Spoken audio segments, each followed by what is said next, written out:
All right. Thank you.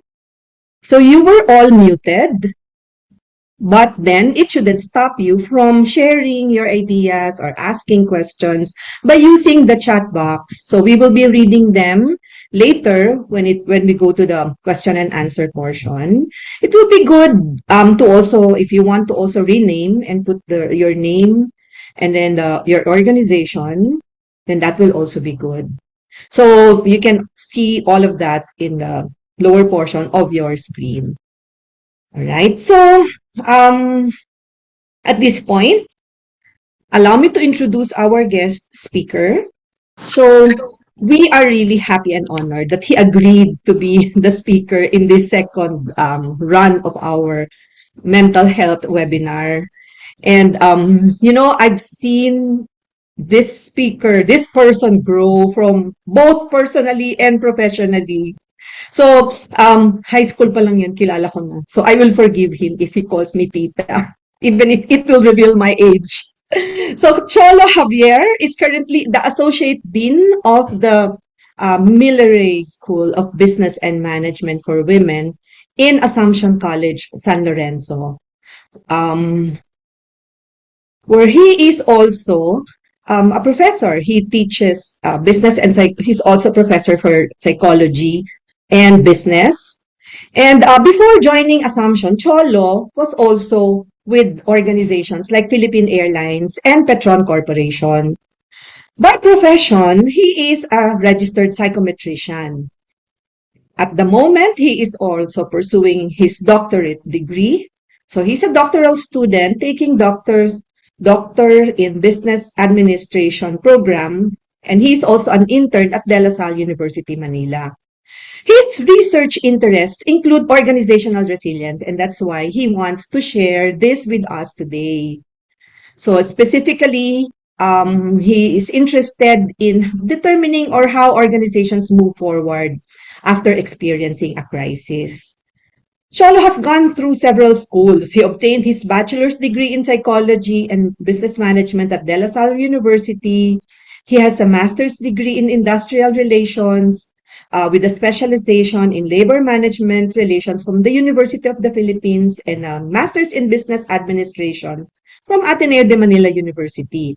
And recently, he discovered that he also has a passion for writing. So occasionally, Cholo writes in the business opinion column of Manila Times and Manila Standard, where he shares snippets of his doctoral research. So I won't make this longer.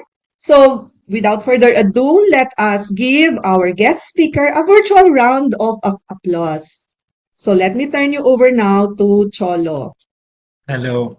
Just give me a few seconds. I'll just share my PowerPoint presentation.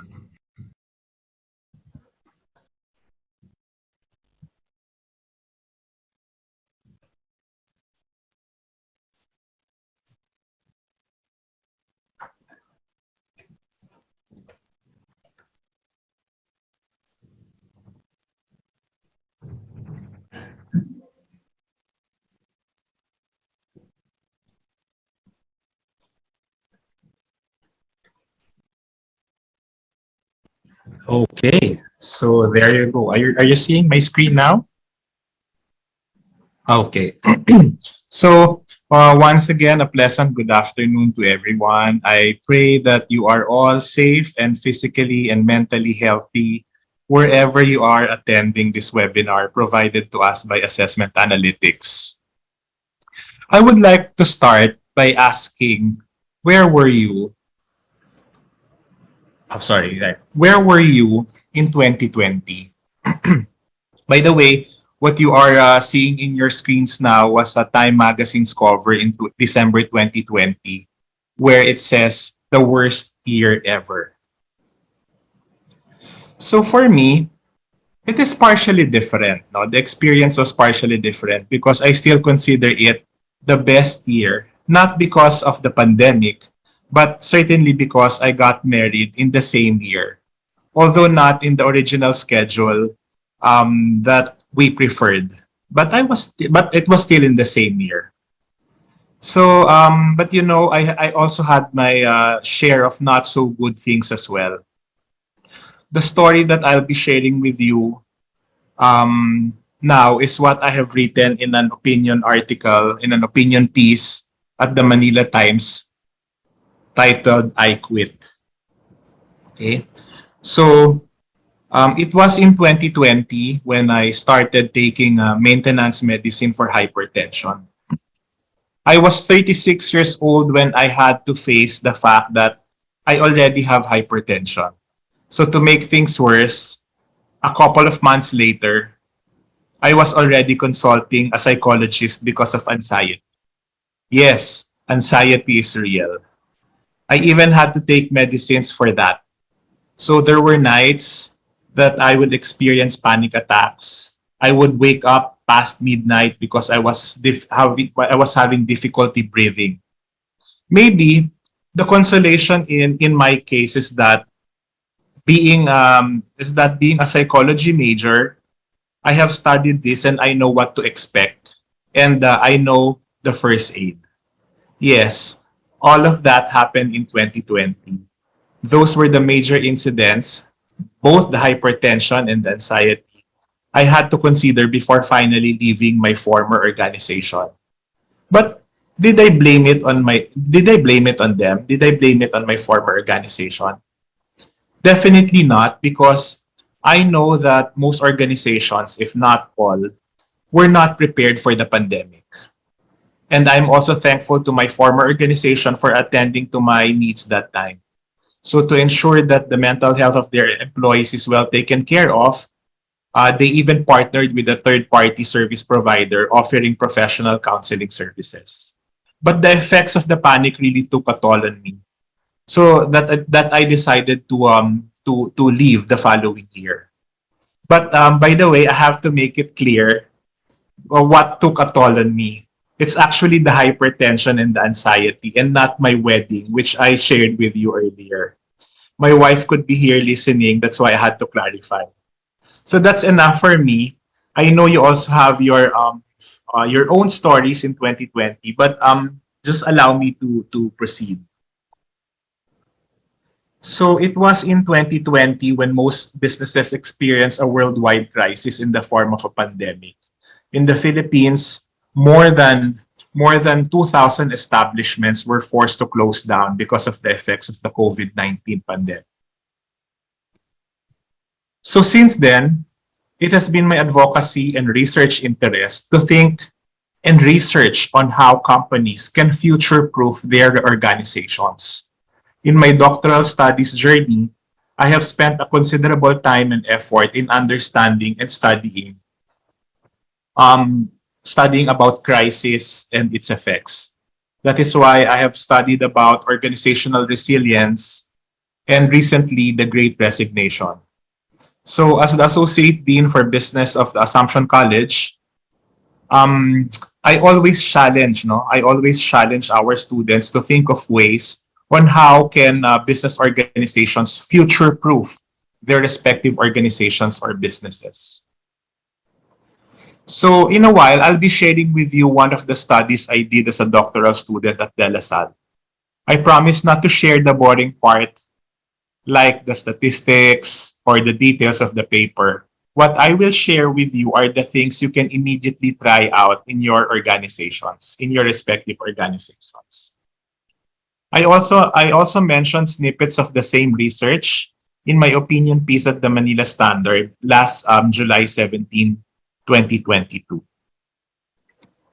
So at this point, some of you might already be asking, no, what is the connection between mental health and organizational resilience? Since Assessment Analytics mentioned that the webinars for this month are mental health related. So studies show that mental health can affect the resilience of an organization. And it can also be the other way around. Organizational resilience can affect the mental health of employees.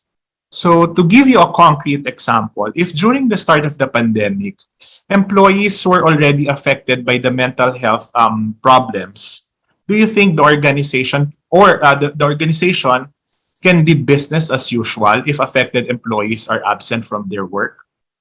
Or can a non-resilient organization be able to provide for the mental and physical health needs of its employees. In the first place, it can even run its business, no? So I even think that the only resilient organizations will be able to provide support to their employees during a crisis. So yes, I believe that the two concepts are related to each other. So now let us talk about organizational resilience. At this point, let us try to define what organizational resilience means. Ano? According to the Check 2020, organizational resilience is defined as the ability of organizations to bounce back and move forward after experiencing a crisis. So a crisis is anything that threatens an organization's product line, business unit, well-being of its stakeholders, reputation, or financial performance. I'd like to highlight it is the ability to bounce back and move forward after experiencing a crisis. So in Filipino, resilience actually means katatagan. Okay? So during the community quarantine way back in 2020, the government allowed essential businesses to operate. My question for you is, are essential business are essential business rather are essential businesses resilient organizations, no? So are essential businesses resilient organizations? Rappler in March 25, 2020 article provided a list of essential businesses. And these are the following. So what you see in your screens are medical services. So that includes pharmacies and drugstores, hospitals, and medical clinics. And for financial services, these are the banks and money transfer services, retail and wholesaling. That includes your public markets, supermarkets, groceries, and convenience stores. For food preparation and delivery services, this includes the food chains and restaurants, the water refilling stations, food delivery services, and the delivery services of the post office. For the utilities, these are your telecommunications companies, your cable and internet, water companies, energy companies, and gasoline stations. For manufacturing, this both includes the food manufacturing plants and medical manufacturing establishments. And railway, just a minute.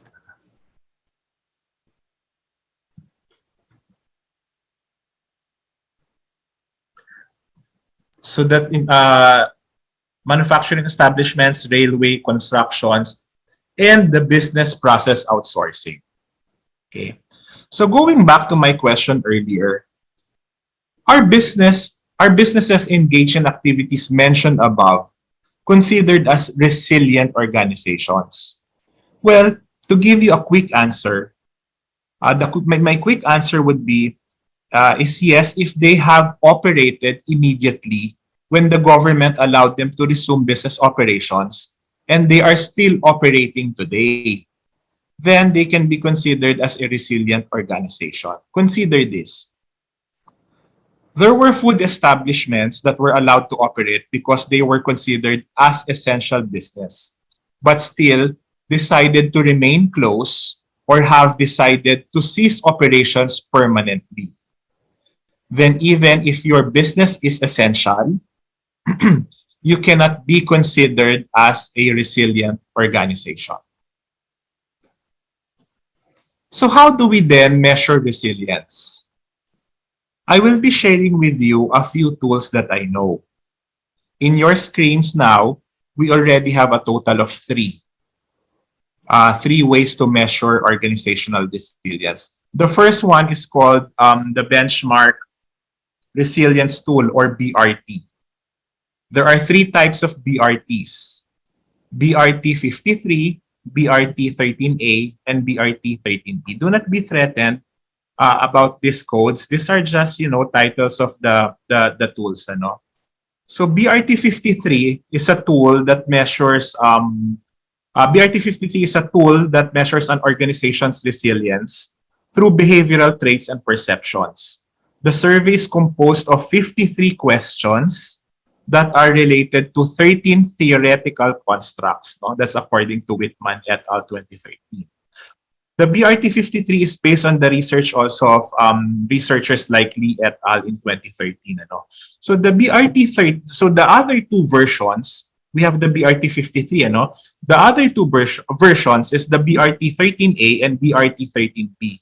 These are shortened versions of the BRT-53, which is composed of 13 questions instead of 53, representing one question per construct.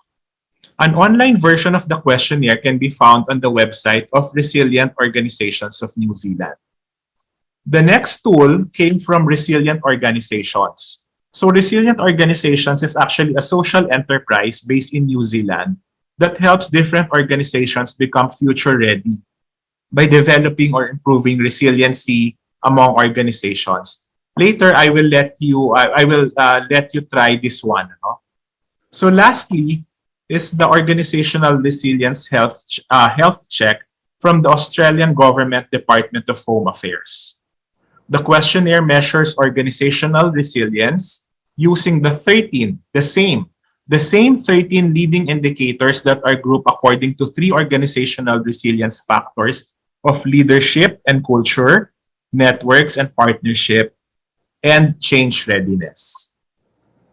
So here is a sample of the BRT-13B. No? It is composed of 13 statements. So the statements are actually under item. Ano? This one, we are mindful of how a crisis affects us. We believe emergency plans must be practiced and tested to be effective, and so on. So it is composed of 13 statements which can be measured using a Likert scale. Both BRT-13A and BRT-13B can be used in place of the BRT-53. However, BRT-13B shows slightly higher values in terms of internal consistency than BRT-13A and is therefore the most appropriate short form version of the BRT-53. The problem kasi with the BRT-53 having 53 questions, it is kind of difficult to administer because of the 53 questions there. So what happens is participants do not usually finish accomplishing the form. That's why there's a need for a shortened version. So this is a sample of the benchmark resilience tool of our resilient organizations. The questionnaire can be obtained by accomplishing the request form found on the organization's website. If approved, you will receive a 23-page survey questionnaire and coding information in Excel format. If you want a copy of the questionnaire, you need to ask permission, and if your request is granted, they will send it through email as well. So this one, I got this questionnaire because I emailed them, and they sent me the tool. This is an example of the ORGRESS tool of resilience. ORGRESS is organizational resilience of resilient organizations. This tool is a shortened version of the benchmark resilience tool, based on the 13 indicators of organizational resilience. We will try it in a while. So for this one, this is an example of organizational resilience health check created by the Australian Government Department of Home Affairs. So the Organizational Resilience Health Check is a free din siya, 15-minute self-assessment tool to help you evaluate resilience attributes and identify opportunities to improve resilience capability in your organization. You can complete the health check in 2 ways. The first one is individually.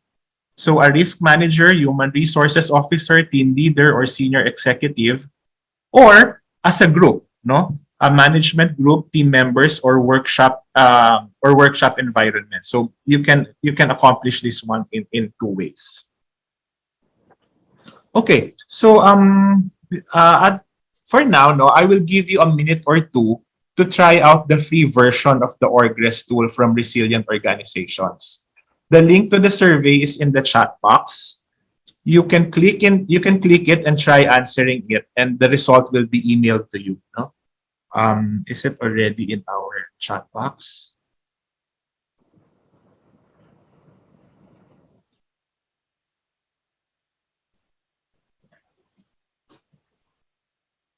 Okay, let me just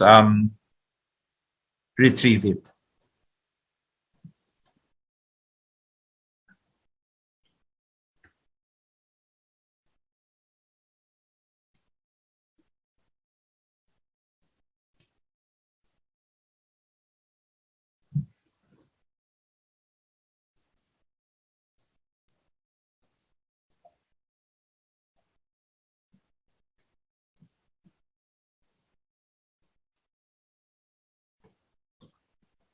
Okay, so the it's already in the chat box. You can click on the link and it will lead you to the site where you can answer the organizational the questionnaire. No, this is very quick, 13 items. You just need to put on to indicate to put on type in your email address so that you can get the results. Okay, so I'll give you a minute or two to accomplish that, and then we'll see later. Okay.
Okay.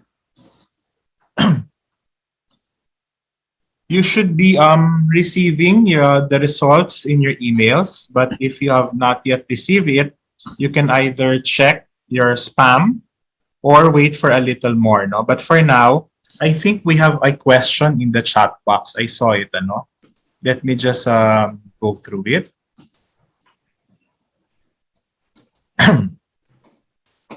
Excuse me. Um, so thank you for sharing with us a tool for measuring organizational resilience. Is it possible to use, sorry, where's it?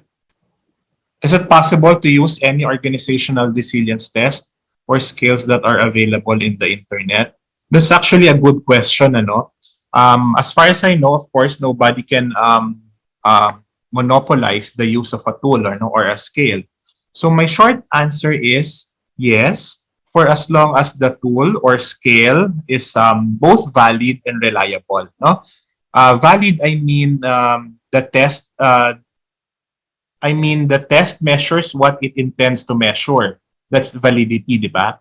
And then reliability actually refers to the consistency of measure, meaning if a test is designed to measure a trait, for example, organizational resilience, then each time the test is administered to a subject or a group of people or participants, the results should be approximately the same. So yes, you can use for as long as it is valid and reliable. Okay. Thank you. So okay. So um, most of the tools, measure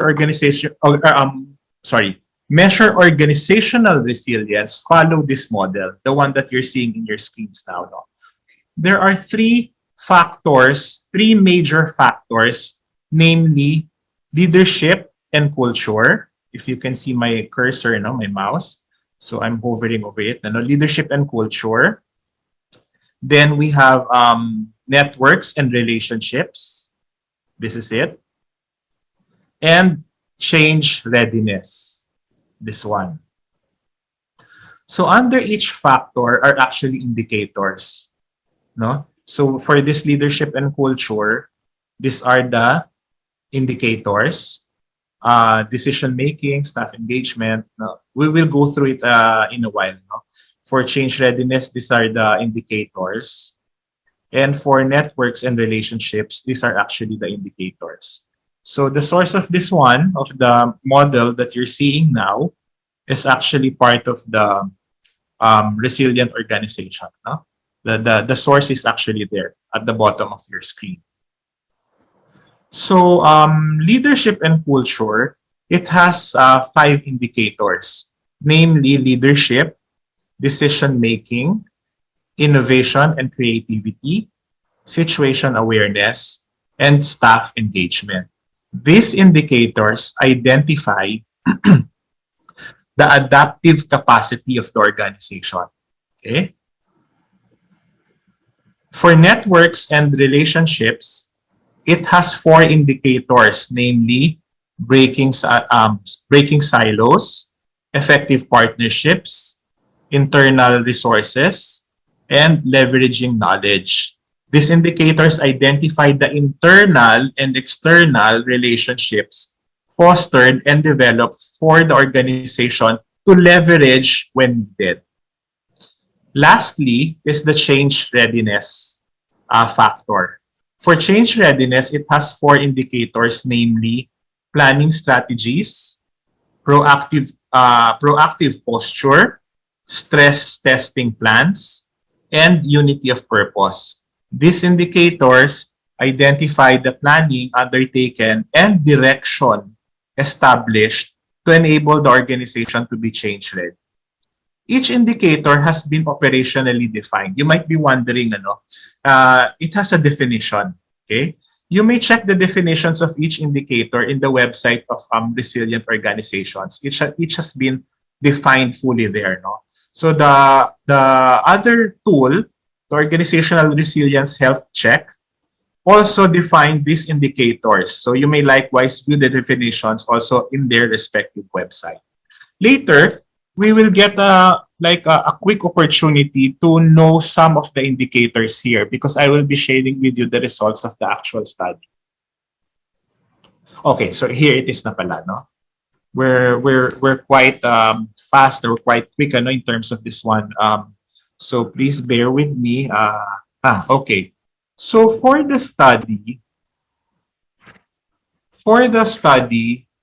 let us talk about the study because I will share with you some of the practices that the respondents mentioned as to how they were surviving during the COVID-19 pandemic.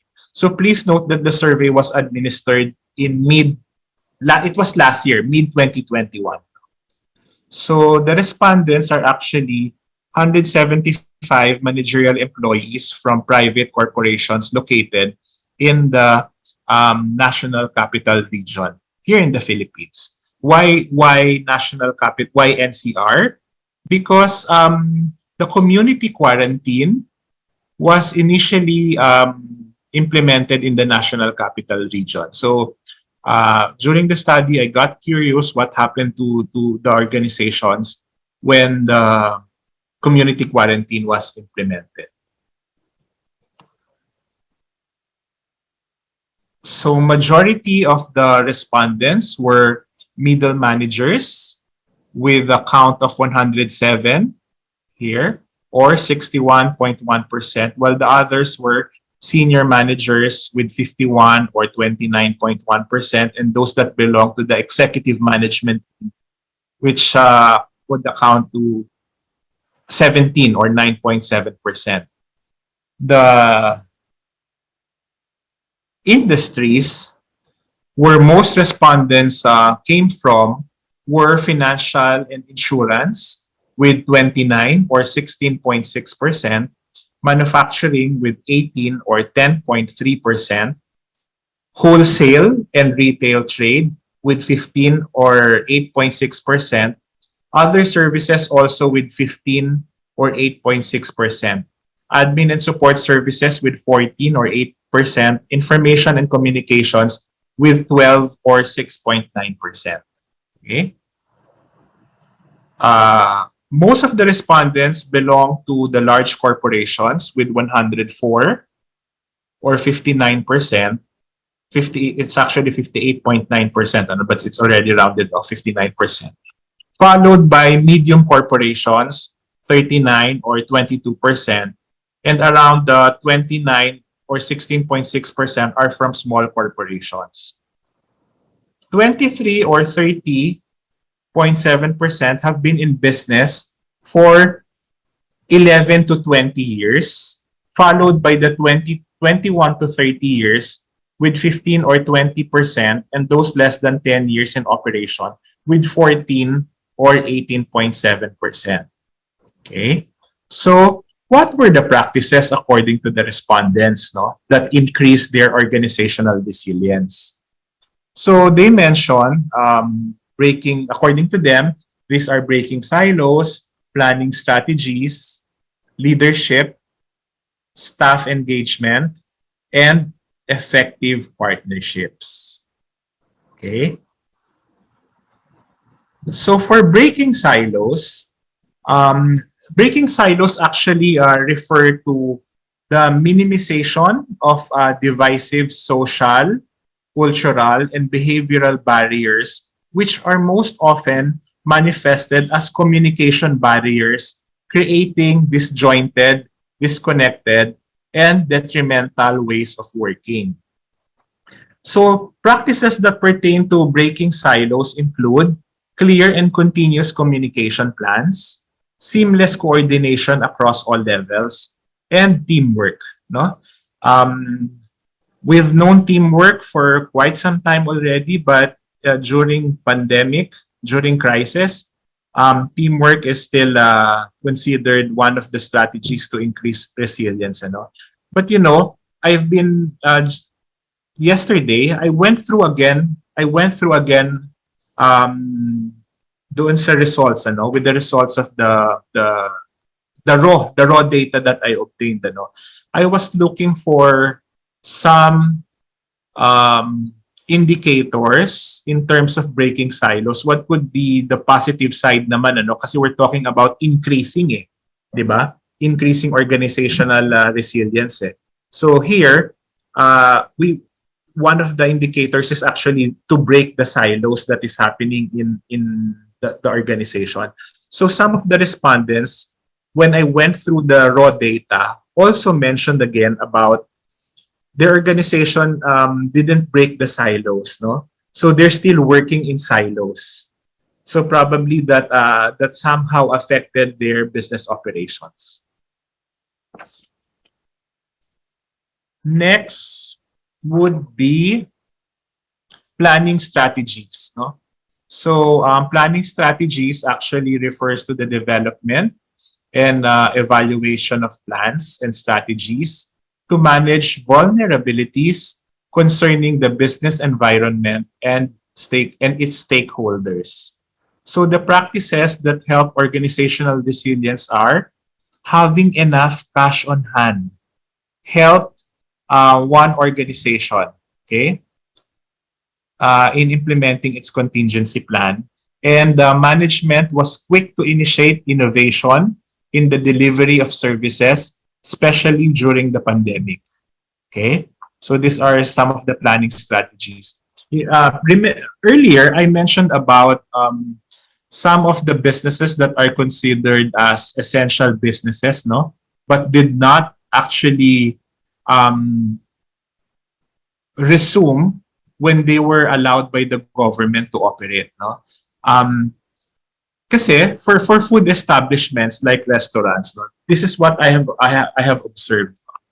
When the community quarantine started and food businesses were allowed to operate, how can people go to restaurants if there is actually if a community quarantine is actually implemented? It makes sense, di ba? So those food establishments that were not ready, that did not go through the process of digitalization, they were the ones probably who suffered. Okay? Kaya dito in bullet number 2, you will see management was quick to initiate innovation in the delivery, no? In the delivery of services, because that is one way to become resilient, no? You will somehow automate your processes so that you can kayo the restaurants kasi can do their businesses and deliver the products to the customers, eh. But it cannot be otherwise during the what do you call this, during the community quarantine. It cannot be the customers will go to the restaurants. So it really has to be the restaurants will have to deliver the food to the customers, no? So, but if you come to think of it, ano, if you would like to have your own business, maybe you can refer again to the list of essential businesses, no?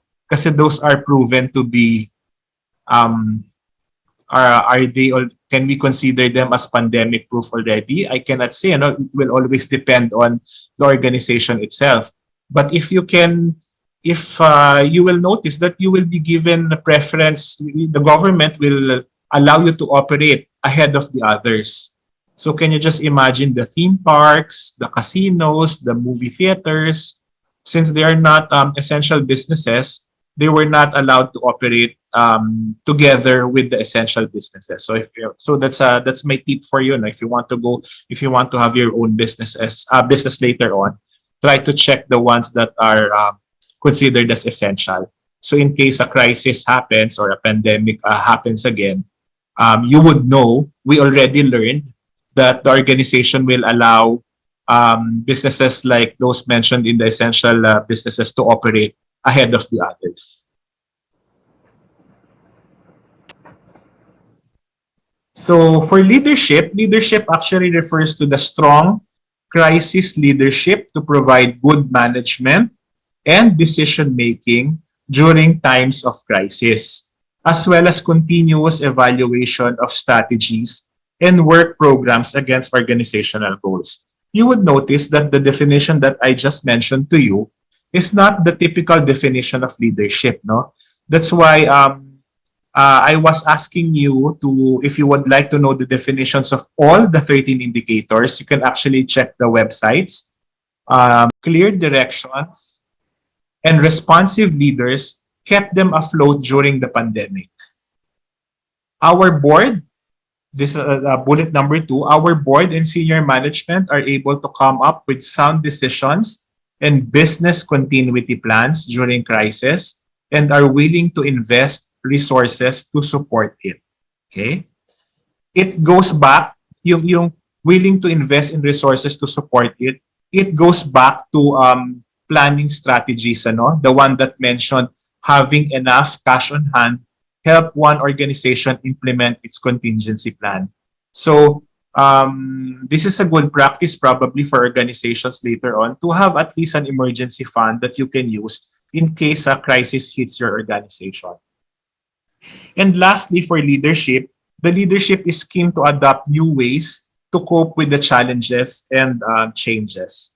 You know, I know of one organization who was somehow ready because they had this. I'm not sure if you can still recall SARS, no, yung SARS that happened in Singapore.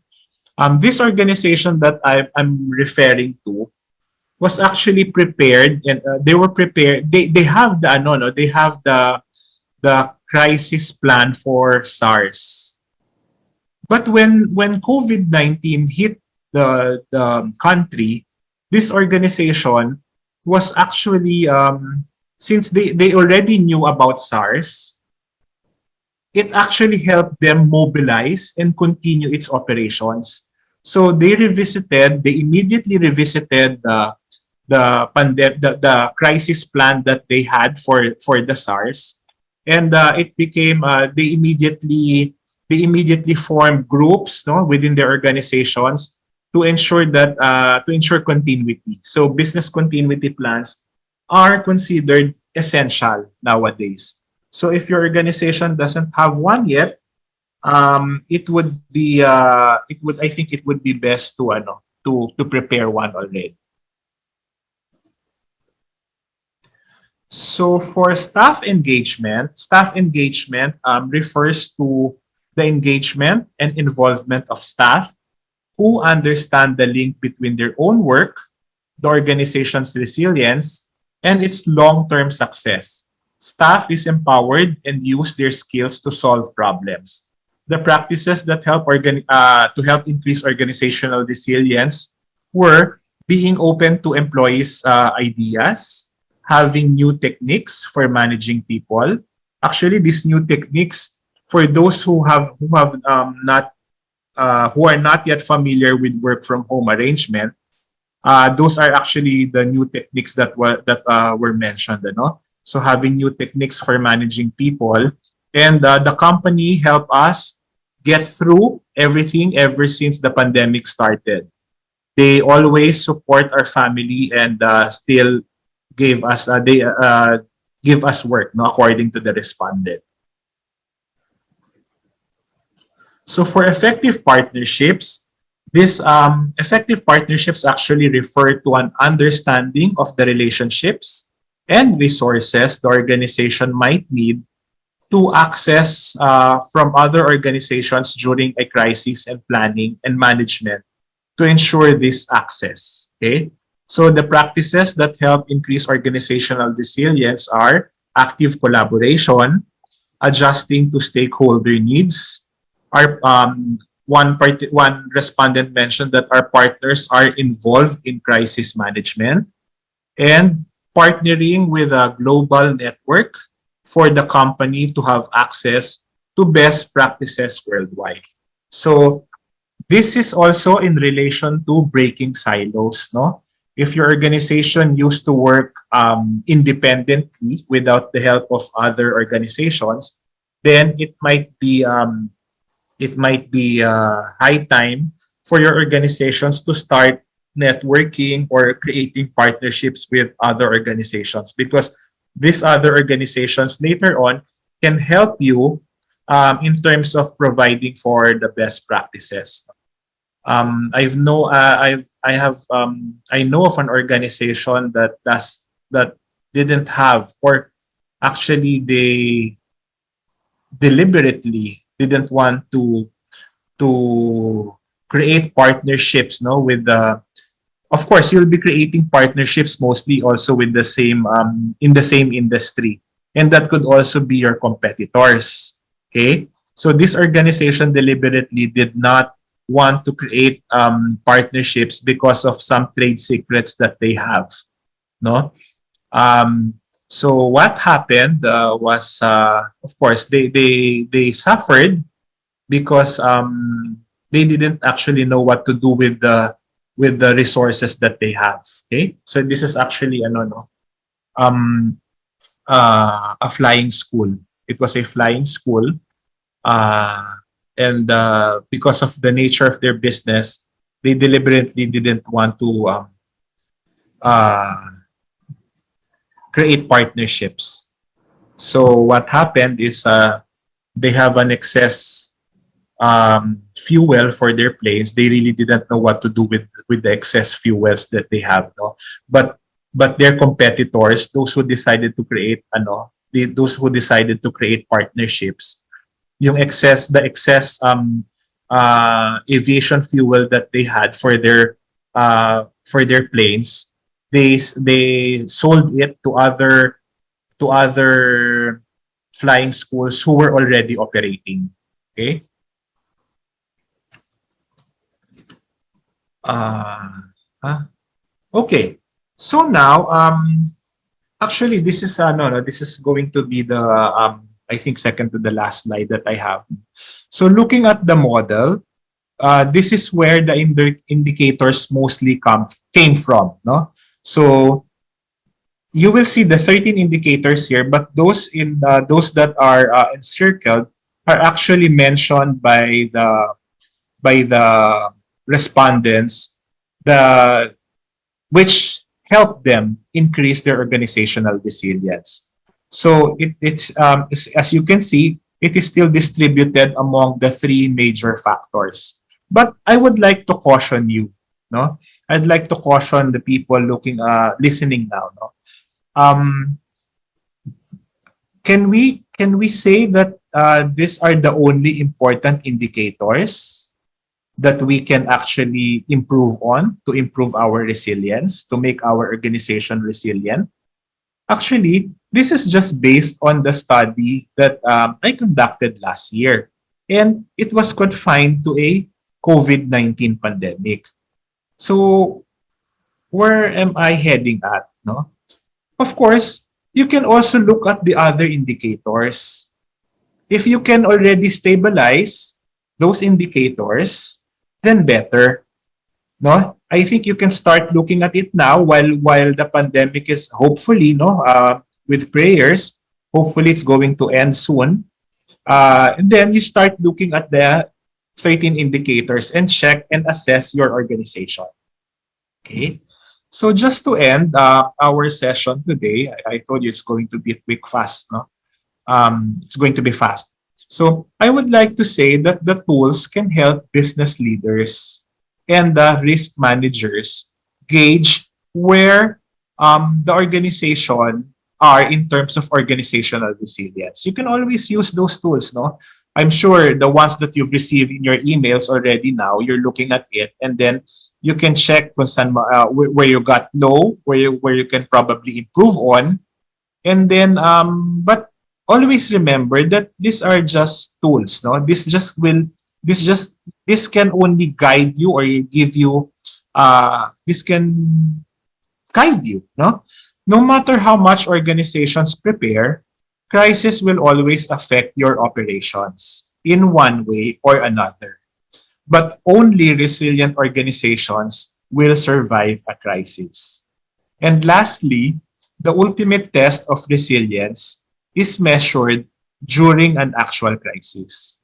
Okay? I'd like to put stress on that. Ano?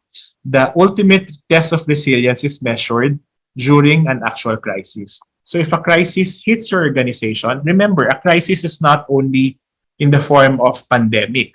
Okay? I've mentioned that crisis can be in the form of financial instability, like yung mga ganun, ano? It can happen in our, it can also be in different magnitude. It can be nationwide, but it can also be in a specific location. And it can also be in your company alone. No? It can be in your company only. Okay? So, do not stay too long when a crisis hits your organization. Do not, it would be best to respond immediately.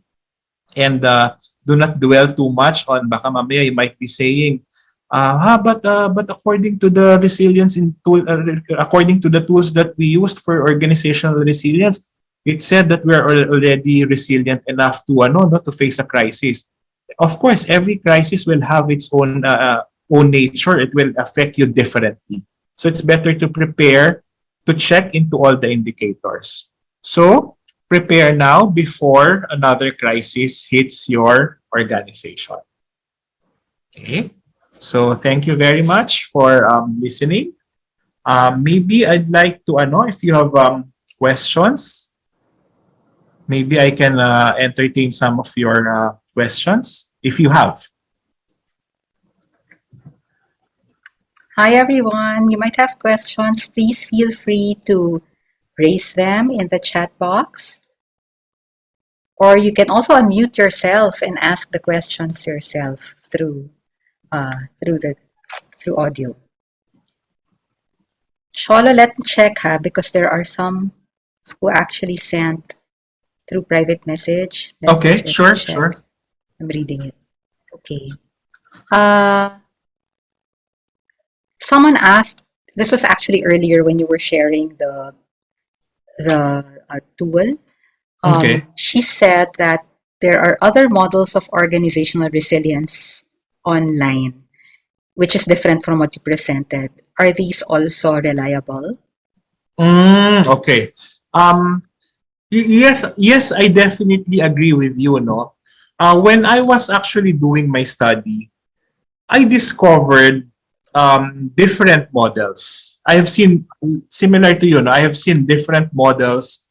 But let me share with you quickly what happens during academic research. Scholars or researchers empirically test models, okay, to make sure that the models are accurate. So through time, models get to be tested, and when there are anomalies found after having been empirically tested, researchers propose newer models. Okay, so my suggestion is if ever you find one, no, if you ever find a model, research on it further and check if it was proposed when I rather check if when it was proposed or created. Kasi baka mamaya the model that you're looking at has been has been created already in the past, and then that you're not looking at the latest version of that model. All right. But sorry, I just like to add, no, if you look at old models, it can actually hurt you more, no, than help you. So try to look at the ones that the ones that have been developed recently. Kasi baka ano na, no? Yes, Outdated. That's correct. Ano? Like in this model that I've shown you, there are actually 13, di ba?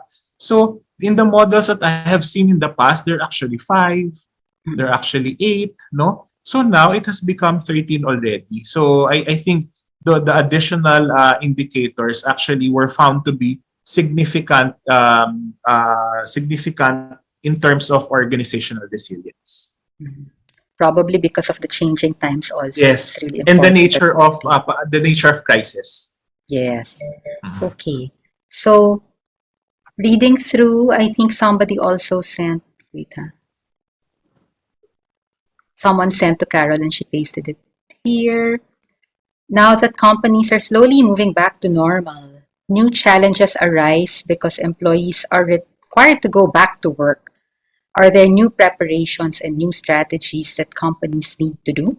Okay, now that that companies are slowly moving back to normal, new challenges arise. Yeah, actually, are required to go back to work. There are new preparations and new strategies that companies need. Actually, it will depend, ano. As I see it now, I've been observing what companies are doing. Like in our case, no. In our case, in the academe. In the academe, we cannot do something much about it because we are regulated. No? So for basic education, the education secretary already mandated that starting November, it really has to be face-to-face already, which means the teachers working for educational institutions can no longer avail of work from home arrangement. But I actually no that I've actually written about this in also one of the opinion articles in, I think it was in Manila Times, that I shared that if your organization can actually still continue with work from home arrangements, you are actually helping not only your employees, you are actually helping other organizations, or actually you're helping the government reduce in terms of traffic, Mm-mm. in terms of commuting, di ba? At least mababawasan ng konti. That is if you only have the means, okay? Mm-mm. So yung iba, what they can do is shorten the shortened version, like for example, 3 times a week they go to the Yeah. office, and 2 times a week naman they work from home. Those are actually the things that we've discovered to be helpful in Mm-mm. our organizations. I'd like to add also is investment. Some companies significantly invest in technology. Okay, I think that is this is, for me, there's no turning back. We've Mm. already discovered that working from home is really working. No, online meetings like this one, diba? Yes. Before the pandemic, sessions like this one, we would go to a venue. Mm-mm. That's right. Mata-traffic tayo, diba? But now we have seen the benefits of online meetings, on online sessions. So we can actually invest in these ones if we really have to. But at the end of the day, there are still jobs, there are still positions, there are still work that cannot be done online. So I think we can be reserving the work from home for those who can actually do it, no? But for those that need to be in their respective offices to work, then we should allow them to go back than let them lose their jobs. No? Yes. So it really is a case to case. It will really Yes, depend on the what your nature. organization, the nature, what your Yes. organization needs. I like what you said also about the technology. No? Parang kasi with the pandemic, of course, it's medyo bad in a sense na it was a crisis, but there was Mhm. something good that came out from it that we now were able to adapt to a different kind of work setup. So, Yes. But so yeah, I'd like to add that those that cannot be those that jobs that cannot really be done through a work from home arrangement, of course, like the ones in the airline industry. yes, Di ba? talaga You naman cannot. yung piloto nasa Oo, bahay. 'di ba? Maririnig mo na lang the announce, I'm actually working from home, 'di ba? Syempre nakakatakot 'yun. No? So, let those jobs that need to be in their offices, in their respective workplaces, let them be, no? But for Mm-mm. those who can, I think BPOs can stay, can Mm-mm. business process outsourcing companies can stay, can continue working at home, ano, if they have the means of doing Mm-mm. it.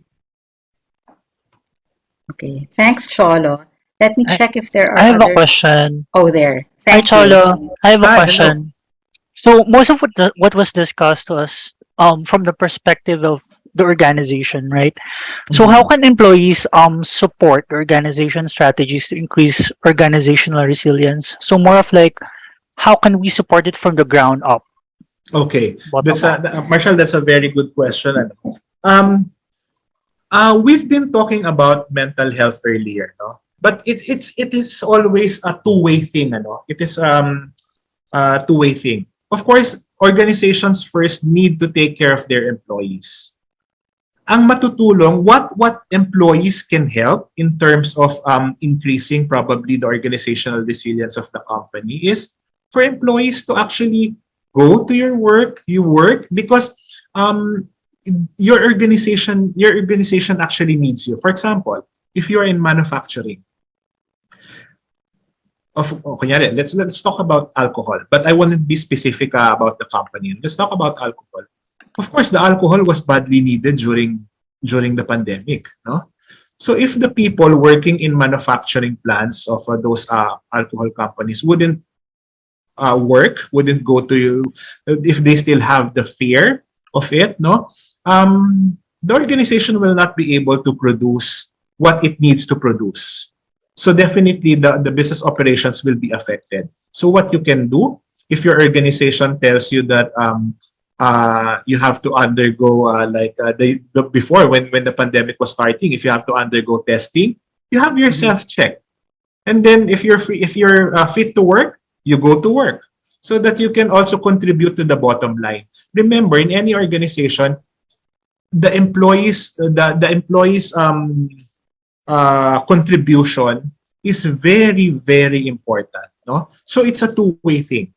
The organization should take care of their employees, and at the same time, the employees should take care of their organization if they really want to surpass these challenges. Okay. Did I answer your question, Marshall? Yeah, that makes sense. Okay. Thanks, Cholo. Thank you. Cholo, jumping off from what Marshall asked, no? Reversely, how can organizations naman support through that organizational resilience? How can they support the mental health of their employees? Yeah. There are different ways actually. No? What I'm sharing with you is a personal experience. No? It's a personal experience, and I found it really to be effective. No? So other than making the workplace safe, because that was the initial step, no, is to make the workplace safe for the workers so that they can come back. Yes. So aside from that, I think the most effective way for me is really personally checking on your employees. No, it has to be there. That has to be present. No, so when you start, when they start going back to their, even if they're not yet going back, no, if they're still at home or still on work from home arrangement, I think supervisors and managers can check on their respective employees. Like, kamusta ka na? Asking them, kamusta ka na? Is there anything that the organization can help you? Because, if you are so proactive, no, baka mamaya you already have these programs in place. Baka naman, those programs that you'd like to implement, hindi naman siya yung kailangan ng employees. Diba? That's why sometimes we do needs assessment. We want to check what are your needs? How can we help you? No? Baka kasi yung mga ni-ready mo, hindi naman yun yung immediate concerns or yung immediate needs ng employee. So it always pays, it really helps organizations to ask. No? So the burden is actually with the supervisors and managers because they are also experiencing the same crisis, that the same pandemic that their employees are actually going through. So more is expected from the supervisors and managers. Mas dapat resilient sila, no? But syempre, when it comes to mental health, it will depend from person to person, no? So you can have that kamustahan sessions. If you have that means, you can also get the services like what I mentioned earlier, no? The services of a third-party service provider who can give counseling services to employees. Kasi minsan, even if what I experienced in the corporate before, even if you have your own, even if you have equipped some of your employees in counseling, pagkakilala nila, they wouldn't talk to them. So I was surprised to know that when we engage a third-party service provider before, when they engage pala the third-party service provider, employees actually started getting in touch with the counseling services. Gusto nila minsan doon sa hindi nila kakilala. But practices vary from company to company. But you would not know this if you will not talk to your employees. Thank you, Cholo. Carol, did you want to ask something? Yes, her hand is raised. Related to what you shared, kasi diba, you have to reach out to your employees, talk to them so you will also understand how they feel. which kind of make it harder to break organizational silos. Kasi Yes. you become closer as a team, di ba? So, parang ang hirap tuloy na to get out of that small group because it's easier to connect with your own team, with your own small group. Pero I agree with you na from time to time you really have to find out what your team members are feeling, how they're doing. Pero Mhm. paano 'yan? Kasi nga if you do that, isn't it now parang going against the breaking of silos? Yeah, actually checking on the status of your employees is for me, no, it's something basic within when you start your typical day, no. So, but in terms of breaking silos, kasi it will come from it actually I find it to be top driven as well, di ba? Of course, if management tells you that there has to be some collaborations happening, then right in different organizations, then that has to happen. Okay, so but explaining lang about breaking silos in your companies will actually help already your organization, even if you are even if you have that silo. I think we will never take off from that silo mentality, kasi kami Mhm. to, achievement namin to, this is our objective, parang ganon. We will never fly away from that. But of course, if with the clear direction of the organization, if there has to be some, deeper collaboration within. So at least if the employees are prepared with that kind of setup, even if the organization will give that venue, no, for their employees to collaborate, then I think we can easily break the silos. Yeah, thank you. Just to share with you also what our company is doing. Kasi Yes, kami, please. we only go to work twice a month. Mm-hmm. So, first, rep- um, first you have to work with your own team. But your second reporting in the office will be with the other team. So parang that's also our way of Mm. breaking silos, 'di ba? Para you don't just meet your own team, but you also meet the other team members. So yun, especially now kasi 'di ba, parang we're slowly going back to how we used to work. Although I don't think we can really go back to the old way of working na but it will be hybrid. The hybrid work setup for me will probably stay because we've tested it and we've seen that it worked for several months already. Can I just add something? Sorry. I'd like to, no, in terms of the breaking silos, I remember why it has to be implemented, no, during the pandemic. I'm not sure if most of you or some of you have implemented it, what you've mentioned earlier about going to the workplace, and then there were organizations that what they did was, okay, this batch one will report to work for 2 weeks. Kasi di ba, the incubation during that time was 2 weeks, So the other half will not work. They will work from, I'm sorry, they will work from home, no? So actually, that in itself, if you're one group, you've already, no, broken the silos already. Yun. So that's actually how it started about breaking the silos. Thank you. Mhm. All right. Do we have any other questions?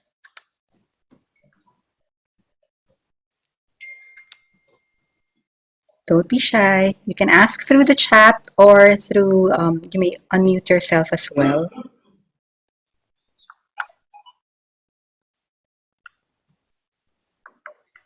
Okay. So, Cholo, is there anything else that you wish to share? I think I was able to share everything that I know about organizational resilience. So if ever I can actually can actually ask it here, or if you can find me in the social media and you'd like to ask, I wouldn't mind as well. Thank you, Cholo. Thank you Mhm. for being so open about that. All right. So, if there are no other questions on the floor, On behalf of Assessment Analytics, of course, we would like to thank Cholo, Mr. Cholo Javier, for spending this afternoon with us. So it's not just the insights that he has, but also his personal research and even his personal stories. What happened to him in 2020, his personal account. I really find it very admirable how Cholo was able to transform his personal challenges into creating an advocacy out of it, right? Into helping organizations become more resilient. And uh, because we're celebrating mental health as well this month, it's also very good to understand that we as employees also contribute to the resilience of the Yes. companies that we work in. And reversely, diba, how resilient our organizations are also contribute to our mental health. And I'm sure that you, our participants, you're either in HR or are in the management team of your organizations. There is so much that we can also do to help not just our employees in terms of their mental health, but also in making sure that our organizations remain resilient. So I like what Cholo said also, di ba, na he pointed out things that came out in the study, like clear communication is also key in making sure that the organization remains resilient. For example, no, that's one, transparency. But he also said that there are 13, so we shouldn't discount the others that may not have come out in the study because, well, of course, each of our organizations is different. And this is what happened during the pandemic is the kind of crisis that we never expected to happen. And we don't know when another such crisis will happen. So it's always good to plan ahead and make sure that our organizations remain resilient to also help in the, kasi diba sabi niya ang resilience katatagan. So, Mm-mm. when we say katatagan, di ba, pagka hindi matatag kung saan tayo, kung nasan tayo, nakakatakot. So, that's the reason why it also affects the mental health of our employees. Kung hindi tayo matatag, matatakot ang employees natin. Kung tayo as employees hindi matatag, hindi rin tayo makakatulong Yes. in our organization. So, it really goes both ways. So, thank you again, Cholo. Thank you for Thank you very sharing much. your personal study. Congratulations, 2 years delayed for your wedding. We are happy that you were able to adapt to the times and continue with that wedding within the same year despite Yeah. the crisis. Um, and we hope and we will back you up if your wife says na the anxiety was caused by her. Thank you. Sasabihin namin, hindi yun. Okay, so also, of course, we'd like to thank our participants, especially those who were with us just last week. So we hope that you learned a lot from this session. We know that you're also very busy, so we thank you for spending this afternoon with us. We do have a series of other sessions that are upcoming. They will be sharing these there. You can see them on your screen now. So we have one next week. For those who have a difficult time getting out of their day jobs, you can join the one next week at 6 p.m., Managing Stress in the Corporate Setting. And then we have a session on the healing energy, which is more on prana healing, on October 27, Thursday at 2 p.m. And then next week, we do have another one. This is on building leadership capabilities. This would be on October 18, Tuesday at 2 p.m. So I, together with our colleague from SHL, Ms. Hemlata Bor, will be joining me, and then we will be talking about building leadership competency. So we hope you can join us there too. So before we officially end the session, may we request everyone to turn on their video so we can have a class picture, a souvenir.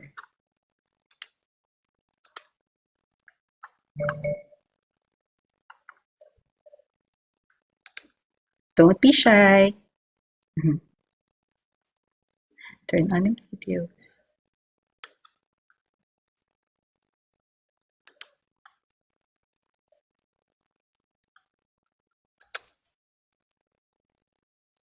There. Let me count. Okay, let's give a chance for that. Okay, 1, 2, 3, smile. Let me just put that in the chat. Okay. And then one more for safety. 1, 2, 3, smile. Oh,